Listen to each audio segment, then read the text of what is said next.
Ẹ̀yin tèmi, thank you for joining me. Kí lẹ̀ ń rí lójú fídíò yìí? Ó ní aloe vera. So báwo la ṣe ń lo aloe vera fún nǹkan ọmọkùnrin tí ò gbérí mọ́ dáadáa, fún nǹkan ọmọkùnrin tó ti lose energy, fún nǹkan ọmọkùnrin tí ò ṣiṣẹ́ mọ́ látara àìsàn tá à ń pè ní infections of all kind. Ẹ̀yin náà mọ̀ pé infection stubborn gan. Ẹ wà ní sùúrù, ẹ wo fídíò yìí tán. Ṣó yé yín? Ẹ wo àǹfààní púpọ̀ tó wà lára aloe vera. So ẹ listen, kẹ́ tẹ́tí, kẹ́ gbọ́ mi. Ẹ wo fídíò yìí tán kẹ́ lè bá jórí ọ̀fẹ́ bá ṣe ń lo aloe vera fún nǹkan ọmọkùnrin tí ò gbérí mọ́ dáadáa. Yes. Ǹjẹ́ wọ́n mọ nǹkan tá à ń pè ní aloe vera? This is aloe vera. Ǹjẹ́ wọ́n mọ nǹkan tá à ń pè ní ahọ́n erin? This is ahọ́n erin. So ẹ wá, ẹ gbìn síwájú ilé yín. Tẹ́ ẹ bá ní space, ẹ wá bucket, ẹ gbìn sínú bucket. Ẹ wá like sand tí ó máa jẹ́ kí irú nǹkan báyìí kó tètè grow. Ẹ lọ sí àwọn tó ń ṣe garden. Ẹ lọ bèrè lọ́wọ́ wọn pé irú sand wo ló máa jẹ́ kí irú nǹkan báyìí tètè yọ síta. Kẹ́yìn náà kẹ́ ní irú oore ọ̀fẹ́ yìí níwájú ilé yín. At any time tẹ́ bá need ẹ kàn bọ́ síbẹ̀, ẹ jà ń tẹ́jà, ẹ dẹ̀ lo nǹkan tẹ́ fẹ́ lò. Nítorí pé ó jẹ́ nǹkan tó yẹ ká máa lò like almost every time. Ó yẹ kẹ́yìn náà kẹ́ lè gbìn ni. Ẹ̀yin tèmi, thank you for always watching me. This is on point by two, always using my words to help others. Alhamdulillahi Rabbil Alamin. Yes, ẹ jọ̀ọ́, ẹ wo fídíò yìí tán. Mo fẹ́ sọ 1 or 2 or 3 or more or plenty lórí oore ọ̀fẹ́ àti bí a ṣe ń lò. Yes, oore ọ̀fẹ́ pọ̀ gidi gan. In fact, ó lé ní 1000. But màá mú díẹ̀ wá lénìí, màá tún mú díẹ̀ wá níjọ́ mi. Ẹ má gbàgbé, mo ti mú wá tẹ́lẹ̀ ẹni tèrè mo ti sọ́n pa ẹ̀. Yes, lórí aloe vera mo ti sọ́n pa ẹ̀ fún cataract. Ẹ bá lọ wo videos mi, ẹ rí pé mo ti sọ́n pa ẹ̀. Fún constipation mi ò kí ń rígbẹ́ yà, mo ti mú wá sórí àlééfà ẹ̀. Bá ṣe ń lo ahọ́n erin fún ènìyàn tí ò rígbẹ́ yà. Ìgbà míì tó bá rígbẹ́ yà, ò ní ṣe dáadáa bí ọkùnrin. Yes, ìgbà míì o ní problem ojú, ò ní lè ṣe dáadáa. Anything bá ti ṣẹlẹ̀ sí ẹ, any part of your body, ó ti affect ìwọ láti jẹ́ bí ọkùnrin tó fẹ́. So aloe vera is something tó jẹ́ pé ẹ need láti máa lò láti jórí ọ̀fẹ́ so that kẹ́ fi gba ìtúsílẹ̀ láti ṣe déédéé as ọkọ. Yes, aloe vera ahọ́n erin fún èèyàn tó bá kí ń rórun sùn. Tó bá kí ń rórun sùn, brain yẹn ò lè develop náà. Tí ò bá kí ń rórun sùn, nǹkan rẹ̀ as ọkùnrin kò lè ṣiṣẹ́ bó ṣe yẹ kó ṣiṣẹ́. You understand?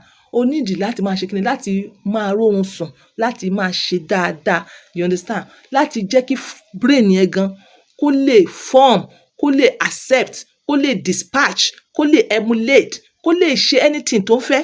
Tí ò bá rórun sùn, kò ṣe nǹkan tó dáa. A máa ń lo aloe vera tí èèyàn ò bá rórun sùn. Báwo lẹ ṣe fẹ́ lò sharp mi fẹ́ pẹ́? Bí wọ́n ṣe extract juice ẹ̀ yìí, extract ẹ̀. Bẹ́ẹ̀ mo fẹ́ kẹ́ lo omi gbóná ni. Ibi tẹ́ bá ti ń beat ẹ̀ lọ́wọ́, tẹ́ ti ń mix ẹ̀, ó máa lọ́wọ́rọ́ lẹ́bẹ̀. So tó bá yẹ pé ò rórun sùn ni, tó bá ti lò báyìí bí wọ́n ṣe ń ṣe báyìí, ó ti beat ẹ̀ pẹ̀lú omi gbóná bí wọ́n ṣe ṣe bí báyìí. Wàá wá ta oyin díẹ̀ sí i. Wàá wá mú, wàá wá lọ wẹ̀, wàá wá lọ relax.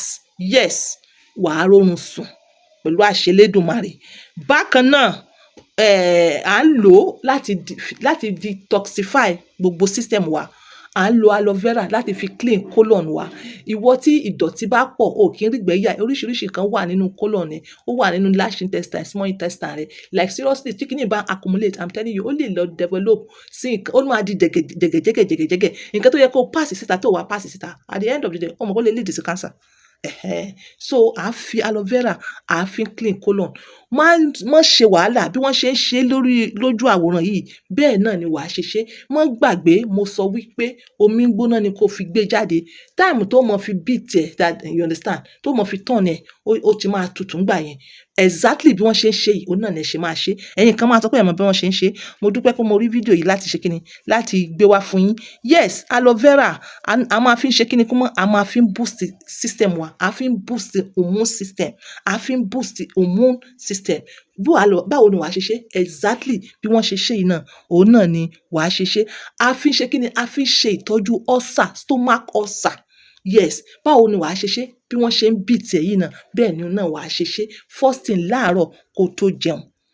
fún constipation náà ẹ̀yin tẹ́ bá rí fídíò yẹn wá first thing láàárọ̀ kó tó jẹun ni wàá ṣe lò bí wọ́n ṣe ṣe iná ni wàá ṣe ṣe yes aloe vera ìwọ tó bá rí gbẹ̀yà at least máa ṣe ní twice a week ìwọ tó ò ní problem máa ṣe ní once a week tiẹ̀ wá ṣe àtọ̀làtọ̀ máa ṣe ní 2 times in a month bákan náà a fi ń reduce the sugar ìwọ tí sugar rẹ high bí wọ́n ṣe ṣe inú fídíò yìí pẹ̀lú omi gbóná ni wàá ṣe wàá fi gbé jáde wàá fi mix ẹ̀ yes wàá ní sùúrù náà kó warm kó tó mú wàá mọ̀ fi low sugar then meanwhile mọ̀ make sure pé òun test so that kí high sugar kó mọ̀ lọ ṣe kíni kó mọ̀ lọ di low sugar bákan náà egbò tó máa ń múyàn lẹ́sẹ̀ egbò wà tó máa ń múyàn nínú ìka yes aloe vera gel ẹ̀ mọ́ extract ẹ̀ sí máa fi ṣètọ́jú ẹ̀ ó máa jẹ́ kí ó tètè san ó máa jẹ́ kí ó tètè pa ojú dé yes ibi tí mo tún wá fẹ́ lọ again ó ní pé tẹ bá wo eyín àwọn ẹlòmíì ẹ rí i pé ìdọ̀tí máa ń há sísàlẹ̀ ìdọ̀tí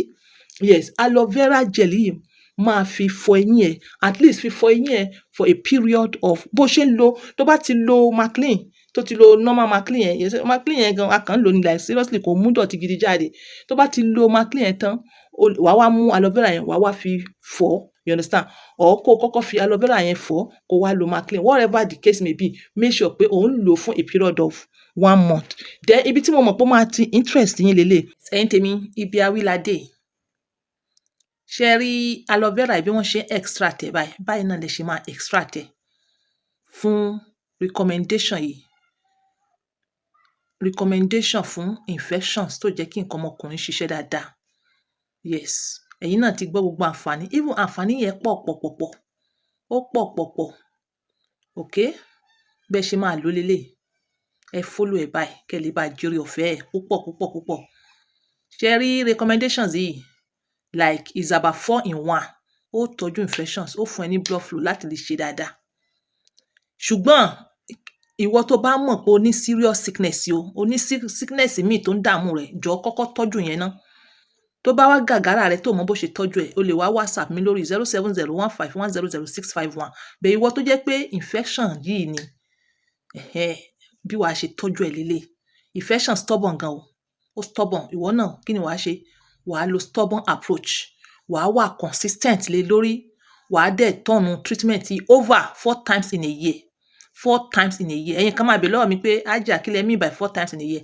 maybe kẹ́ WhatsApp mi fún more explanation and at the same time wàá máa lọ bèèrè lọ́wọ́ doctor wàá lọ máa ṣe check up kó fi mọ level infections yẹn so that wàá mọ̀ pé wọ́n náà o ti dángájá bẹ́ẹ̀ tó bá ṣe ń lo apps yìí lọ wàá rí pé wàá bẹ̀rẹ̀ sí ní ṣe dáadáa wàá bẹ̀rẹ̀ sí ní pick up as a man okay tó bá dẹ̀ ń lo apps yìí jọ máa check sugar level ẹ̀ yes àti BP ẹ̀ náà bákan náà because ó ní tendency láti tún ṣe oore ọ̀fẹ́ nǹkan púpọ̀ fún ẹ like so many in ones ni recommendation yìí kí ni wàá lọ bá mi wá ẹ lọ bá mi wá efinrin yes home remedy ni ó cheap tẹ́ lè ṣe fúnra yín wàá lọ bá mi wá efinrin níwọ̀nba wàá bá mi wá àlùbọ́sà ayù níwọ̀nba wàá bá mi wá atalẹ̀ pupa níwọ̀nba atalẹ̀ funfun níwọ̀nba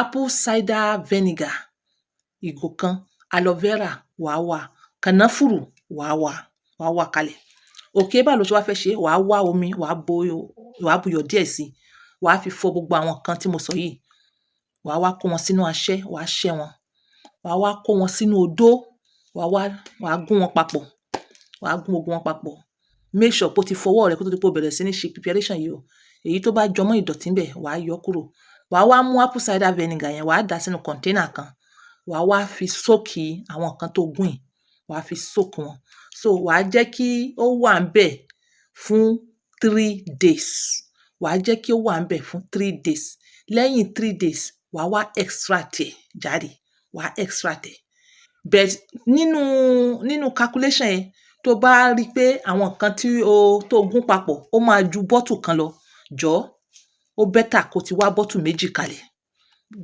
méjì kalẹ̀ because nǹkan tó gẹ̀ẹ́tì tó gún òun ló máa determine maybe 300 ml ní apple cider tó máa lò àbí 200 ml you understand fún more convenience fún pé kò lè fi rí bí extract èyí tó da èyí tó máa pọ̀ díẹ̀ o lè lo méjì àbí kó lo 1.5 apple cider. So ìjọ́ tó bá wàá gbé kalẹ̀ fún 3 days. After 3 days wàá wá sieve ẹ̀ jáde. Wàá sieve ẹ̀, wàá fún dáadáa, wàá fún gbogbo àwọn àǹfààní ara rẹ̀ tó wàá make sure pé kò sí kankan mọ́. Wàá wá ṣe kíni, wàá wá gbé kalẹ̀. Tó bá fẹ́ lò ó, ìjọ́ tó bá fẹ́ lò ó láàárọ̀, ibi tí aloe vera ti wáyé leléyìí o, wàá mú aloe vera maybe small size or big size. Wàá extract gel aloe vera 2 spoon. Wàá pò pọ̀ dáadáa bí wọ́n ṣe ń ṣe nínú fídíò yìí. Wàá wá fi omi gbóná ni o, wàá fi mix aloe vera yẹn díẹ̀. Wàá wá mú 2 spoon nínú mixture tó ti ṣe yìí, 2 spoon. Wàá dà sínú aloe vera yẹn, wàá wá mú bẹ́ẹ̀ láàárọ̀ before kó tó jẹun.